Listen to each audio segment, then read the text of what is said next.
I bought an electric car to save money. Then I realized saving money sometimes costs more money upfront than expected. Welcome back. Today we're breaking down the true cost and benefit of electric cars. Not the marketing versions. Not the hype versions. The real numbers, real trade-offs, and real financial impact. Because an electric car is not just a car decision, it's a financial decision. There are 9 factors to keep in mind when making your car decision. Number 1. Upfront purchase cost. Let's talk about the first thing that surprises most people when looking at electric cars, the upfront purchase cost. At first glance, electric cars often look expensive compared to traditional gas vehicles. And that's true in many cases. You're not just paying for a car, you're paying for newer technology, advanced batteries, and modern software systems. This higher entry price is one of the biggest barriers for most buyers. Because when people compare monthly payments or sticker prices, electric cars can feel out of reach. But here's where the analysis has to be more careful. The upfront cost is only part of the equation, not the full story. Many buyers stop here and make decisions based only on what they see today. However, this higher starting price is often balanced by other long-term savings, such as lower fuel costs and reduced maintenance.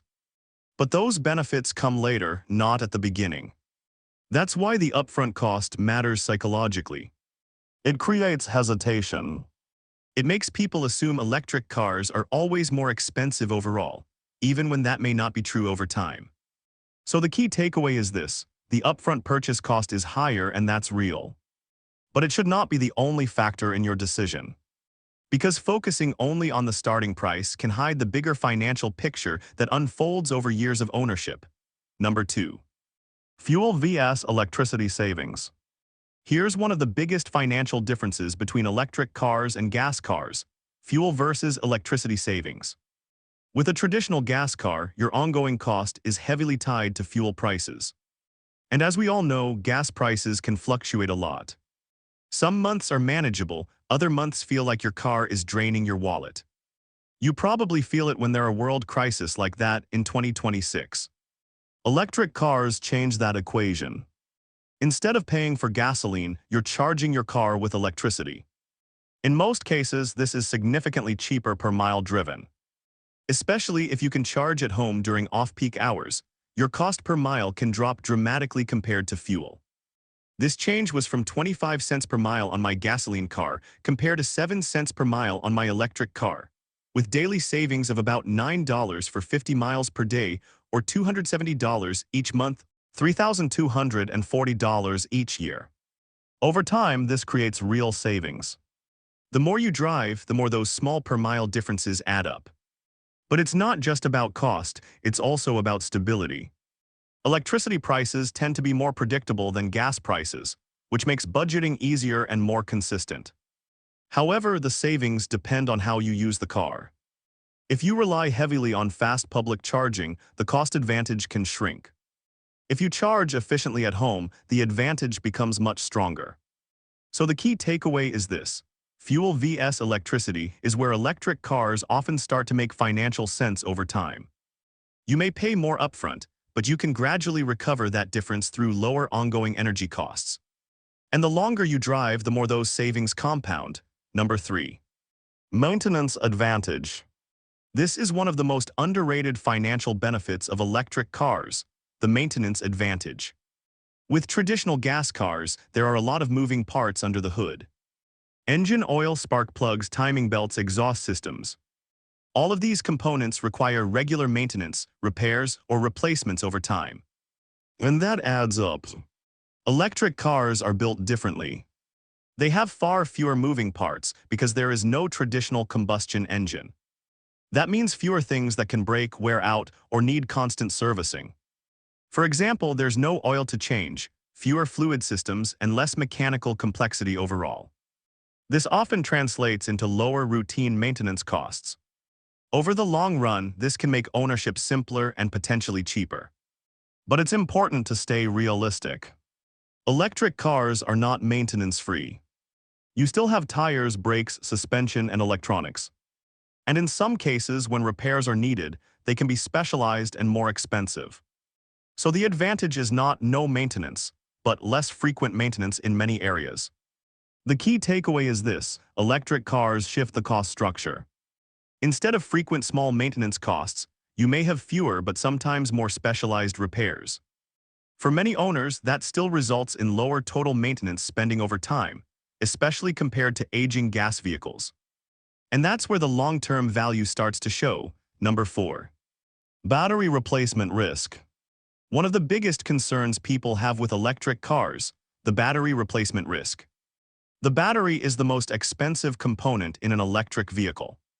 It's also the part people worry about most because it directly affects the long-term cost of ownership.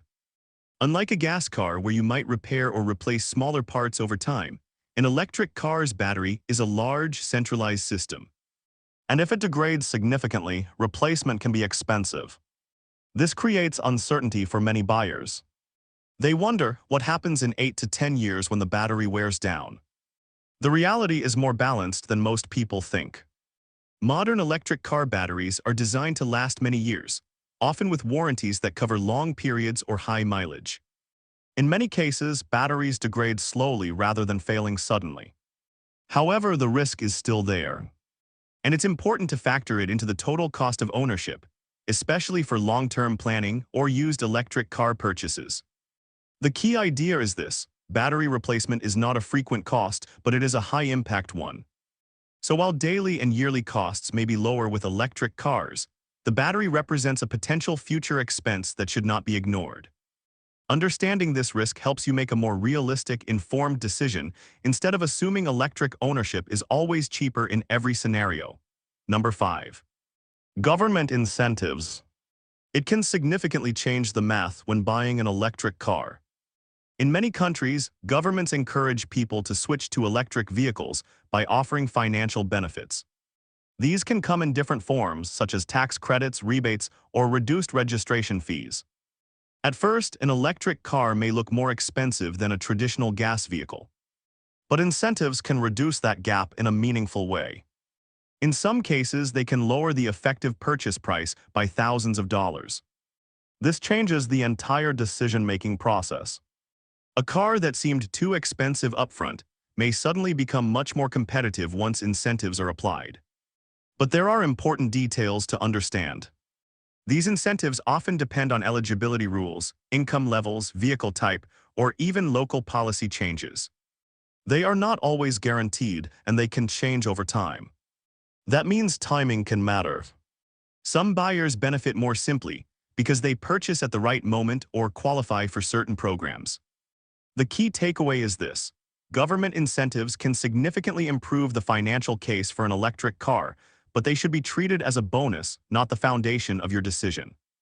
Because incentives can reduce costs today, but long-term value still depends on usage, maintenance, and overall ownership experience. Number 6. Charging convenience. This one may not show up clearly on a price tag, but has a huge impact on your daily life. With a traditional gas car, refueling is simple. You stop at a gas station, fill up in a few minutes, and you're done. That convenience is familiar and fast. Electric cars work differently. Charging takes longer, and where you charge makes a big difference in your overall experience. If you have access to home charging, electric cars become much more convenient than most people expect.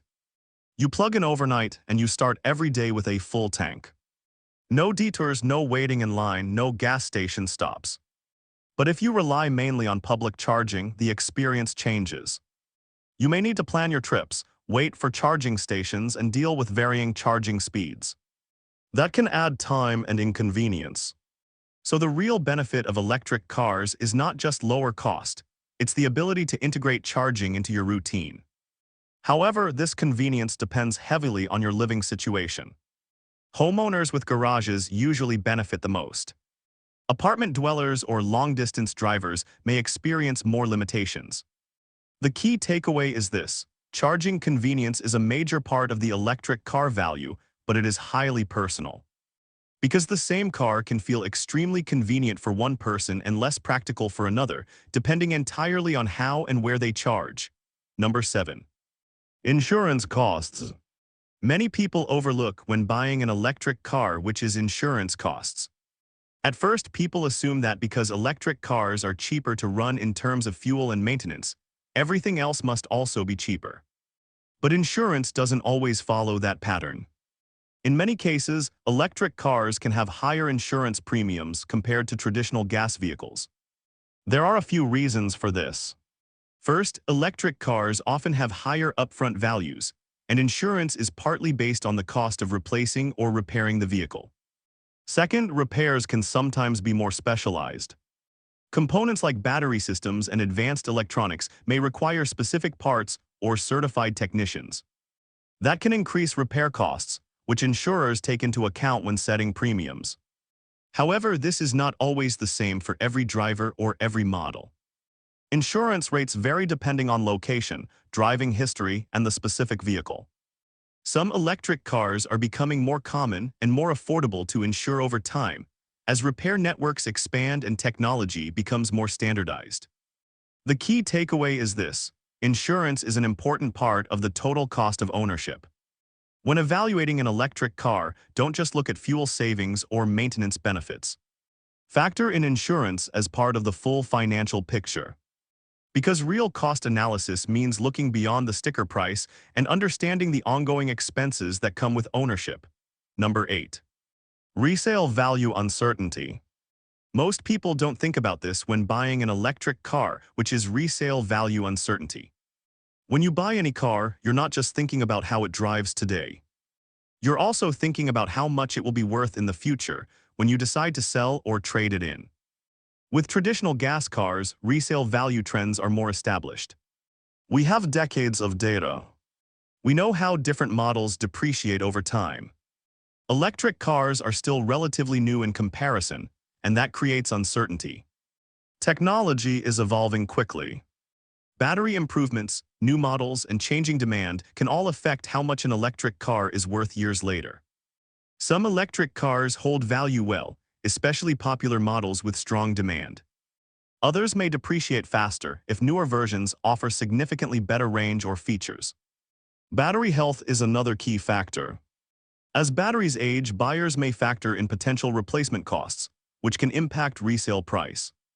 The important point is this: resale value is not fully predictable yet in the electric vehicle market. That doesn't mean electric cars are a bad financial choice. It just means the long-term value is less certain compared to traditional vehicles. So when evaluating the cost and benefit of an electric car, it's important to include resale uncertainty as part of the full ownership picture, not just upfront savings or running costs. Number 9. Environmental benefits. This is one of the biggest reasons people consider electric cars. Unlike traditional gas cars that burn fuel and produce emissions, electric cars operate without direct tailpipe pollution. That means while you're driving, there are no exhaust gases being released into the air. This can help reduce local air pollution, especially in crowded cities where traffic is heavy and air quality is a concern. From a broader perspective, electric vehicles can also reduce overall greenhouse gas emissions, especially when the electricity used comes from cleaner energy sources like wind or solar. However, it's important to understand the full picture. Electric cars still require energy to charge, and battery production has its own environmental impact. So it's not a perfect solution, but rather a shift in how emissions are produced and managed. Instead of emissions happening on the road, they are often moved to power generation facilities, which can become cleaner over time as energy grids improve. The key takeaway is this: electric cars offer a meaningful environmental advantage, but the impact depends on how the electricity is generated and how the vehicle is used. So when considering an electric car, the environmental benefit is not just about the car itself, but about the entire energy system it connects to. It's a long-term shift toward cleaner transportation, not an instant zero-impact solution. Electric cars are not simply cheaper or more expensive. They are a trade-off between upfront cost, long-term savings, convenience, and risk. The right choice depends on your driving habits, financial situation, and long-term goals. Understand the full picture before deciding, not just the price tag or the hype. If you want more real-world finance breakdowns without the hype, click like and subscribe and stay informed. See you in the next video.